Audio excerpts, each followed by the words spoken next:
All right, good afternoon, everyone. My name is Julie Parker, and we are here for our weekly Wednesday media briefing. As usual, County Executive Marc Elrich is here, along with County Health Officer Dr. Travis Gayles.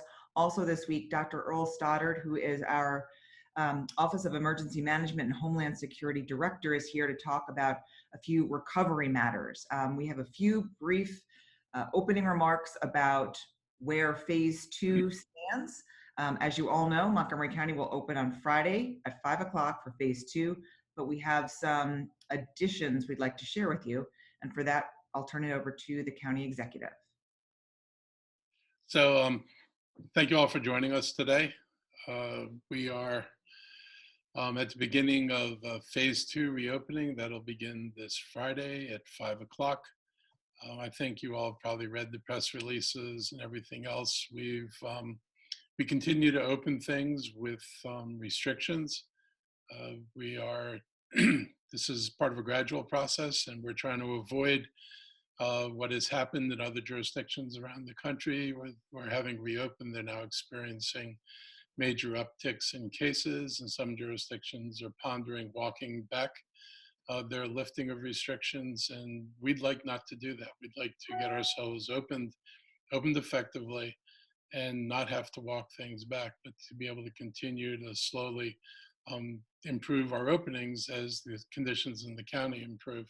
I'm sure that Dr. Gayles will talk more about this, but we had a significant reduction in cases last week per day, and we've continued so far with reports this week that indicate lower numbers of cases, and this has given us some sense that we may be getting a handle on this, and that is what we've been seeking to do, and frankly, what the governor sought to do when he issued his initial instructions.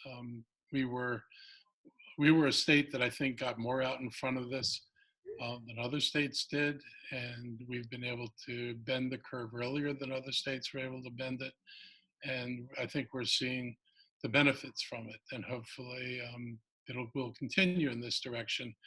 I have to emphasize that even though we're reopening, it doesn't mean that the two signature things of personal protection are going to change. We are going to require businesses to reopen, that they have to require face coverings when people come in the store, and face coverings for their employees. This is not negotiable. It's not optional. It's a condition of what people have to do to reopen, and it's an expectation we have. The only reason we got to this point is because of physical distancing and face coverings. And there's been another major study that gives most of the credit for being able to limit the spread of COVID to face coverings. We are not going to relax that anytime soon. So normal may look like we all discover how we can make normal, interesting, and creative face masks or face coverings, because looking at simple black or green or other boring singular colors may get old after a while. So hopefully this will trigger more creative use of mask manufacturing. But in the meantime, we expect people to continue to keep their faces covered and to maintain physical distances between each other. 6 feet is the general rule, and that's what we expect people to do. Two changes from what we thought we were going to do when we put out the initial guidance on opening is we are going to allow indoor pools and outdoor pools to open for activities other than lap swimming, but we are going to have limits on capacity and the time that that sessions in the pool are open. We're going to be very aggressive about requiring cleaning and sanitation of facilities in the pools, and we're going to ask people to socially distance, because you're in a pool doesn't mean you should be horsing around with each other or doing anything in the pool that we would tell you not to do when you're out of the pool. So hopefully people will follow this guidance. I think the only thing is not requiring you to wear a mask in the pool. But other than that, we want people to continue to follow this guidance. The other things that will open are the shopping malls.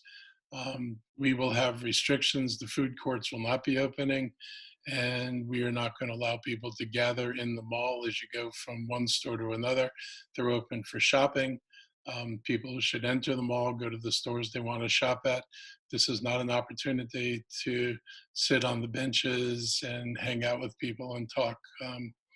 This is open for shopping, not for socializing. And I know, having been a teenager in Montgomery County, the importance of Wheaton Plaza in my early youth as a socializing place. But we're not encouraging or going to allow socializing at that level as we reopen. I did want to talk about we're launching a COVID core. And the COVID core, I think a press release has just gone out about it. We're looking to hire and deploy county residents who are between 16 and 23. Montgomery County rec staff will coach and mentor members of the COVID core who will be deployed to work throughout the county supporting response to the COVID-19 pandemic.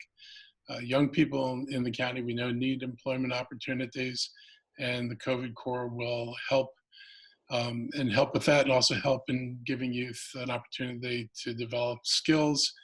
It's a unique approach to economic recovery, and young people are resources that can help the county address, some of these pressing issues.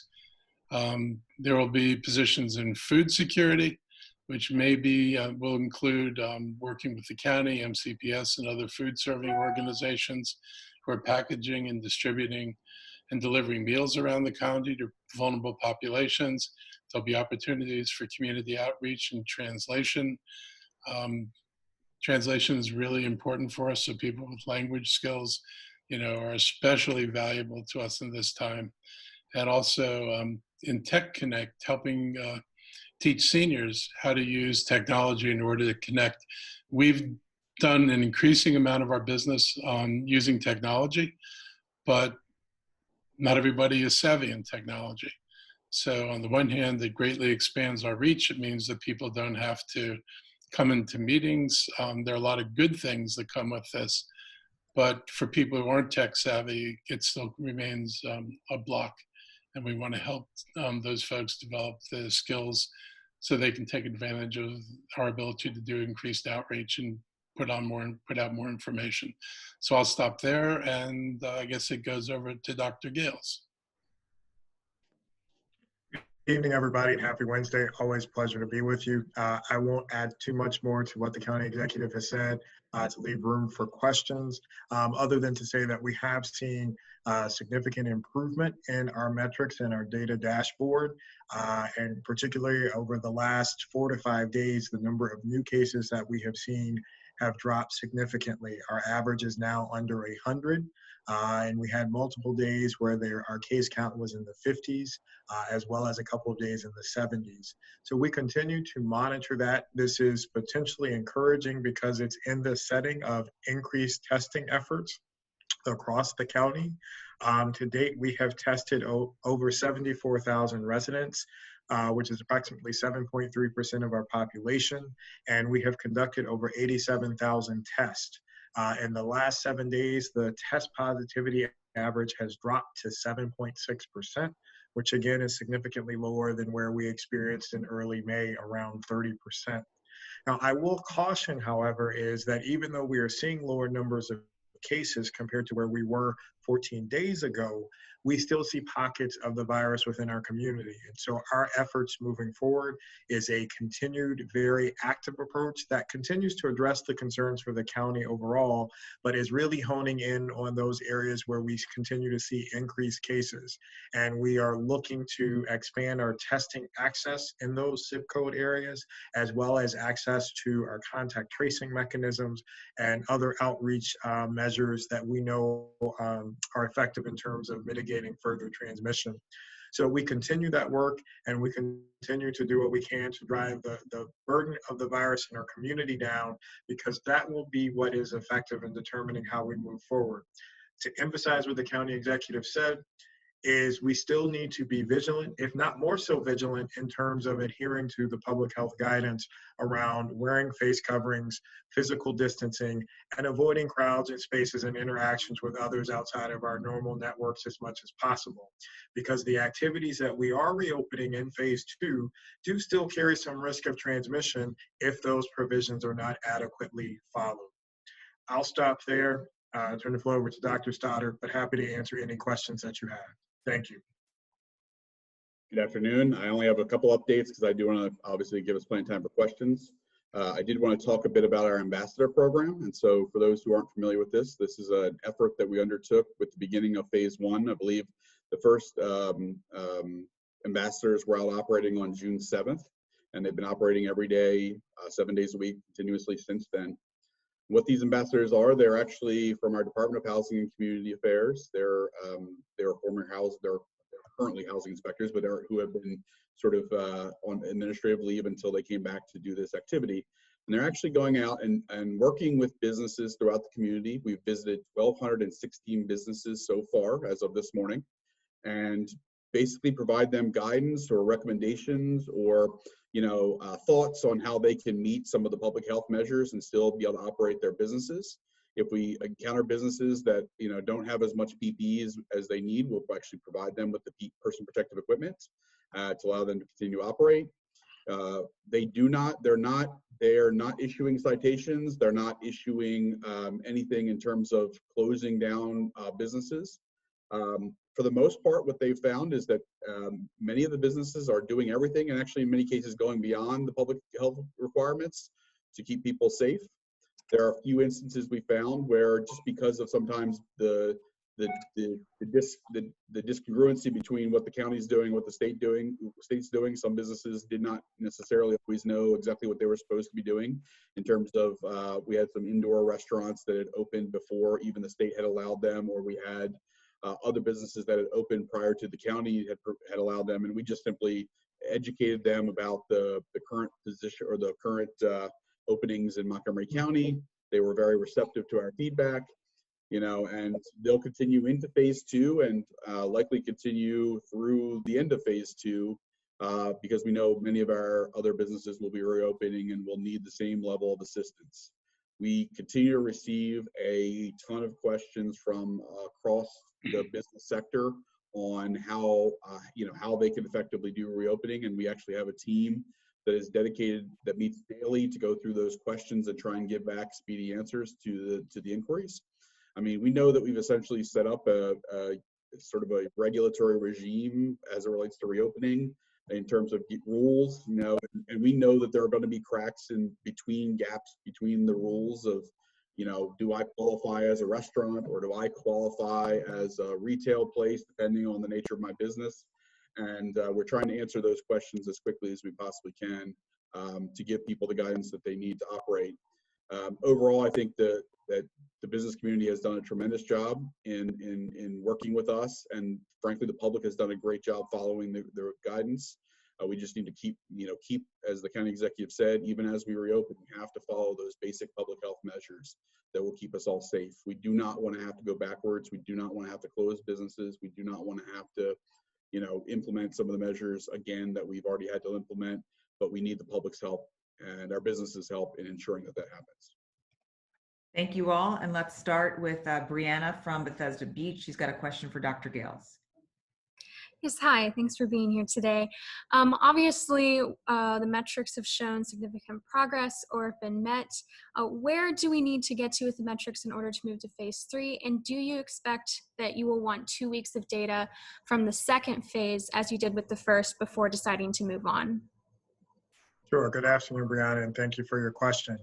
Let me be very clear, kind of in the same way we talked about at the beginning of phase 2. I think we need to see even more significant decrease in terms of being able to move forward.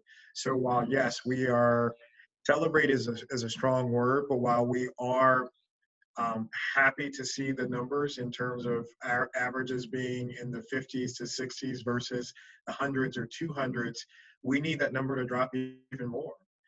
because again, it's a balance between the types of activities that are included in those respective phases in terms of the level of interaction, the quality of interaction, and the risk of transmission associated with that.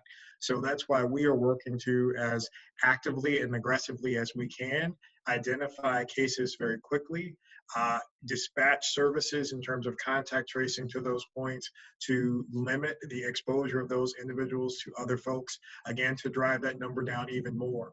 So I think those are the types of things that we'll continue to monitor.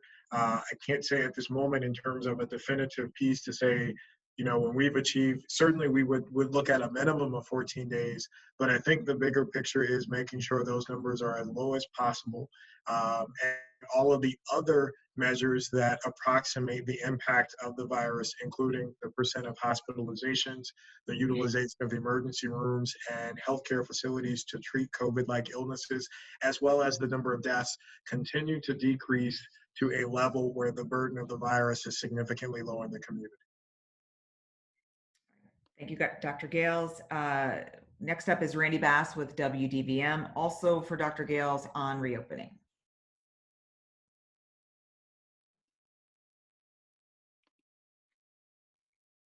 Randy. Hello, can you hear me now? Yes, ma'am. Awesome. Sorry about that. Sure, of course, little technical issues here and there. Dr. Gayles, in your first round of comments, you said that some of the phase 2 activities are a little bit risky. Are there any activities that are included in the phase 2 reopening that you believe to be particularly risky, or any activities or scenarios associated with phase 2 where folks need to be especially vigilant about their practices? Sure. Good afternoon, Randy, and great question.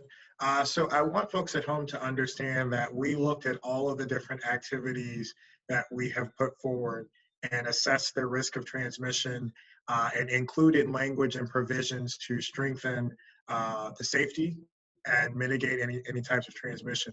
So when you look across the spectrum, so it's not just one particular activity, for example, it's all of the different things. So the county executive mentioned malls. So malls in itself, businesses have provisions that have parameters to limit the capacity in those spaces, but we know the interior sections of malls can be places where people can easily congregate.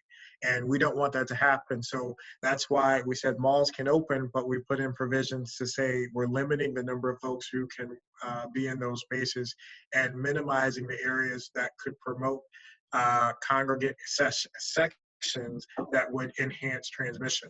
So similarly, when we look across the board, you know, even in swimming pools, so saying that swimming pools can be open, not just for lap swimming, we put in parameters to limit the capacity of folks there and ensure that when you're not in the pool, yes, you are wearing a face covering and there's adequate spacing between you and other users of the facility. Similarly, when we look at gym activities, you know, we've said that gyms can open, but there are limits to the capacity, as well as, you know, requiring face coverings to minimize the ability to transmit from person to person. So I say all that to say that we have been very thoughtful and careful in looking at the types of activities and provisions to allow for folks to be able to enjoy and participate in, but also very clear about maximizing the need and the level of precautions that have been put into place to be able to enjoy those particular activities. Okay, thank you, Randy and Dr. Gayles. Kate Ryan with WTOP has a question for the county executive and also Dr. Gayles about pool operations and masks. That's right. There were a lot of questions yesterday on requirement for mask or advisory to wear a mask. Is it a law? Can people be citing for not wearing the mask? That's number one. And number two, during yesterday's meeting before the council, there were a lot of questions about pool operations, and Councilmember Albornoz, who, as you know, was head of Parks and Rec, said he remained quite concerned about pool operations. It sounded like he was concerned about safety with lifeguards who have to take care of everything else, and now do they have to sanitize? Do they have to police people for mask wearing? And are you fully staffed for those pools? And lastly, on the pool question, are people going to be told, okay, we're at capacity, you've been here 2 hours, let somebody else in? Are you going to limit the time spent at a pool?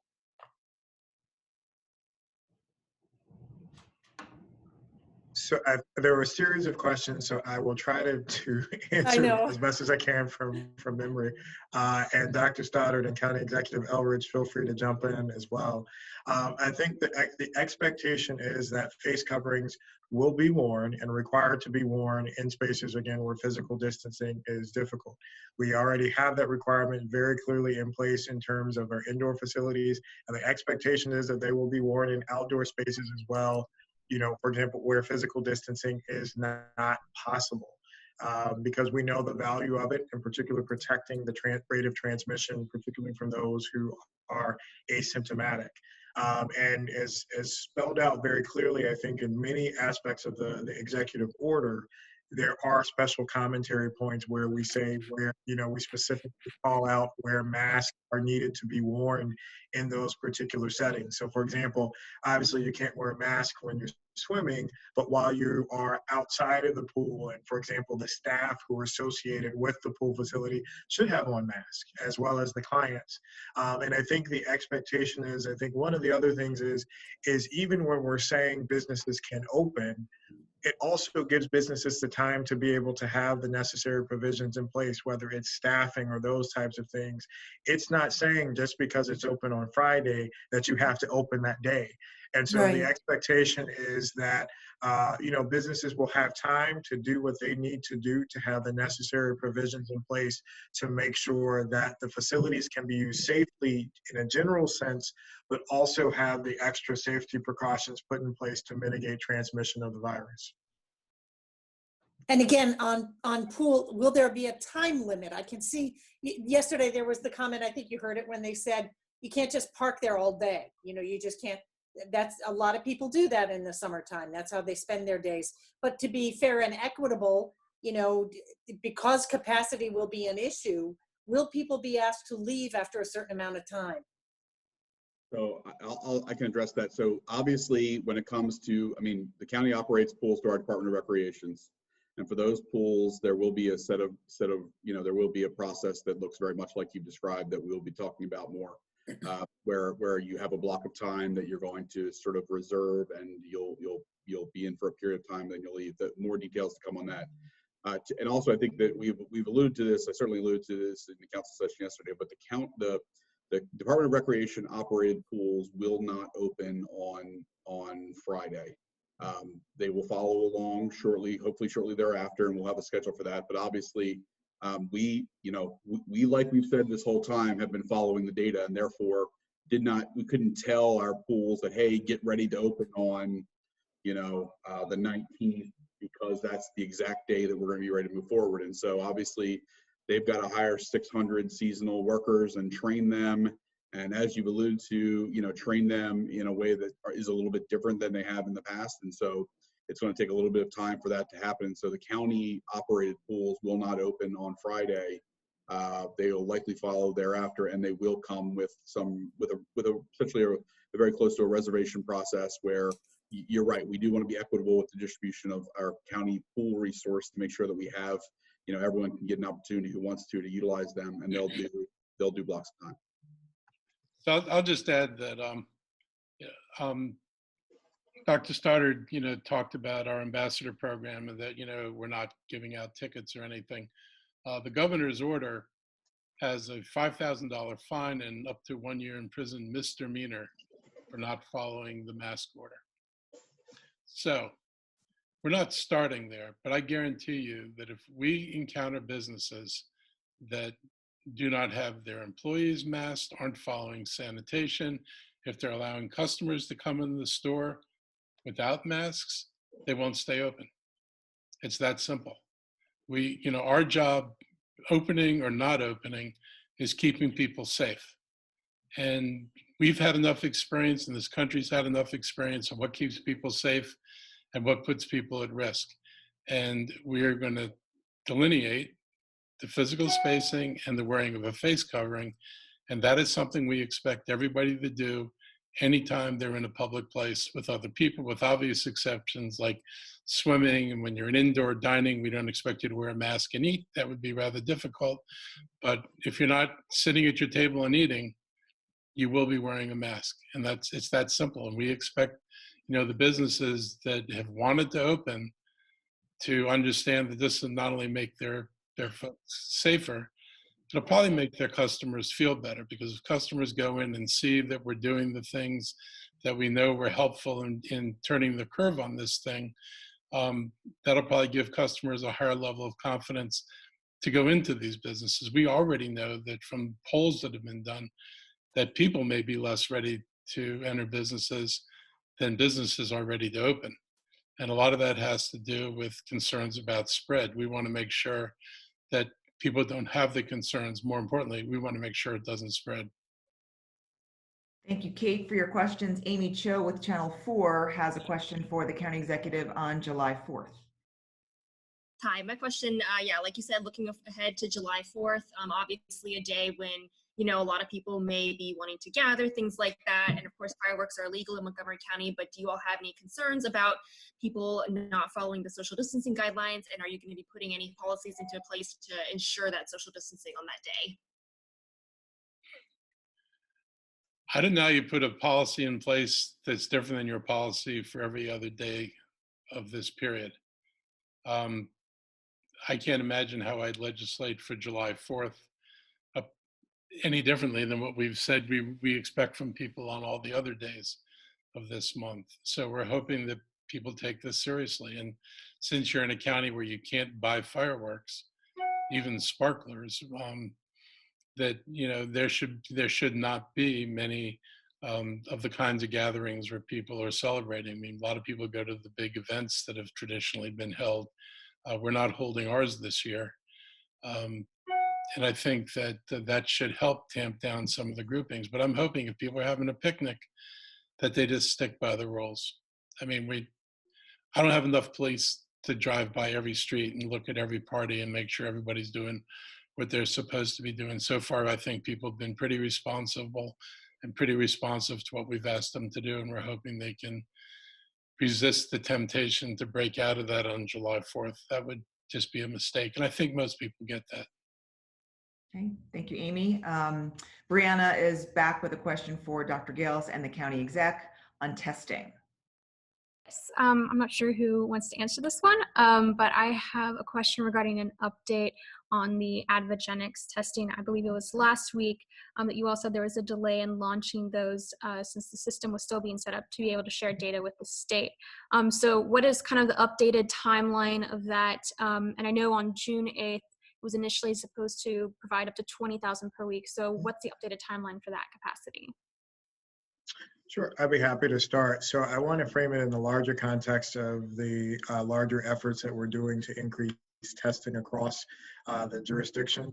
And one that we talked about before, we'll be releasing more as a press release, but we will be standing up our mobile testing option next week, which will allow for us to be able to do pop-up testing, continue to support the current locations that we have, as well as identify other areas where we may be able to create new spaces to do testing, as well as continue some of the efforts that we utilize the ready responder team from the state to test at homes or within concentrated neighborhood locations. And so that will be helpful. And I know that was something else brought up in the chat in terms of asking about testing access in particular neighborhoods such as downtown Silver Spring. This is an important option because it allows us to be able to, again, identify testing gaps and areas to perform testing, particularly in high volume zip codes that are potentially more accessible by foot, maybe less restrictive in terms of requiring a provider's referral or to be able to do walk-up testing versus scheduled testing. So we will be standing up some of those opportunities as beginning next week. And that feeds into the contract that we have with Avigenics. As you know, that option is a high throughput option that is built upon self-collection, which would create the opportunity to support some of those pop-up areas because it would require less infrastructure and less use of personal protective equipment and those kind of things. We have done some soft pilots, if you will, with some different groups to test out the system. The patient registration system is up and running and we're testing that. And we are hoping to greenlight very shortly. We have distributed a number of kits to different groups within county. Again, working with our prioritization, as we've talked about before, our first line responders, essential employees, as well as our nursing homes and assisted living facilities. So I say all that to say that we have released some of those kits already.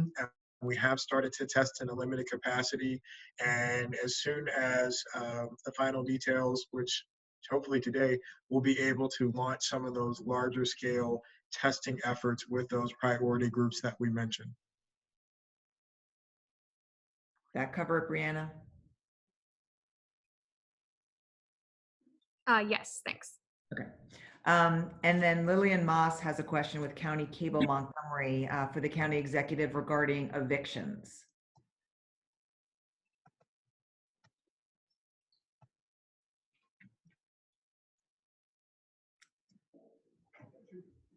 Lillian?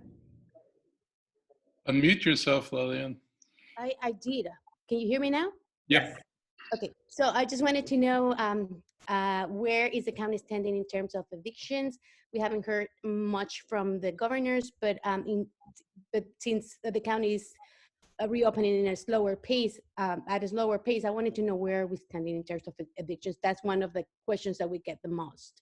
So the pause on evictions is based on an order from the governor, and it lasts as long as his emergency order lasts. And we don't know how long he's going to keep his emergency order in place. Everything he's doing in terms of even easing the restrictions is based on the authority he has under the emergency order. I'm hoping it stays in place, and I'm hoping it stays in place long enough for people to persuade him that he needs to extend the period for eviction relief beyond the end of the emergency order. The county does not have the ability to do this. I have asked our attorney whether I could issue a comparable order. I cannot issue a comparable order. The governor can do this. The president of the United States could do this. I cannot. If I could, I would. I would have done it in the very beginning. So we're hoping that I'd like to see the emergency order stay in place for a long time, if for no other reason than to make sure that people don't get summarily evicted as soon as the order is lifted. I'm hoping that landlords work out with their tenants means of recovering some of their losses, but making it possible for tenants to stay in their buildings. I know commercially, I was very happily surprised when I was in Wheaton the other day that a small business owner pointed out that their commercial landlord tenant had basically foregone several months of rent, which I thought was just really, really good, really, I think, decent, and not something I've heard about, because we're still getting letters from people about certain landlords threatening evictions and legal fees and everything else on commercial tenants who've not been able to pay their rents. So I wish people would all agree that we have to everybody's taking a haircut in this thing, and that everybody does what they can to make sure that people aren't displaced. It would be, people have used the word tsunami. If people are suddenly faced with evictions and on the scale that are out there, and given particularly the lack of housing that's affordable for people in the lower income ranges, which we do not produce housing for under our MPDU program, those people are going to be just extraordinarily hard hit by this. And everybody seems to acknowledge it. Now the question is whether we can get the governor, the state legislature, or Congress to do something about it. All right, thank you, Mr. County Executive. And for those who missed the top of our media briefing, we did release something on the COVID Corps that the County Executive referenced off the top of this briefing regarding summer employment for county residents ages 16 to 23. They will be helping out with various components of our recovery, passing out PPE, working on food security. So please take a look at that. Let us know if you'd like to cover that. If you need any questions, or have any questions, send them our way. We appreciate you joining us as always, and we will see you back here next Wednesday, if not sooner, for any major breaking news. Take care. Be safe.